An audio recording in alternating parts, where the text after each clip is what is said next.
Chicos, ¿cómo están?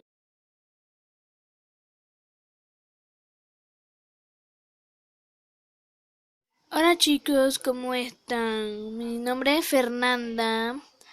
Estamos en Craftsman y hoy vamos a hacer cómo hacer una fogata en Craftsman. Vamos a comenzar. Los materiales son tronco de abeto, bloque inferior, mechero y losa de cuarzo.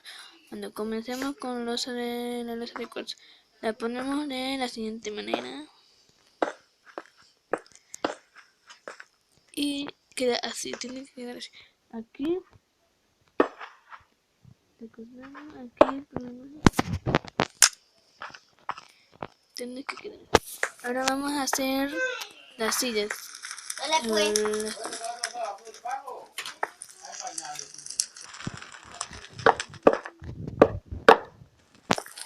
Y así queda. Tiene que quedar así. Y bueno, eso es todo. Bye.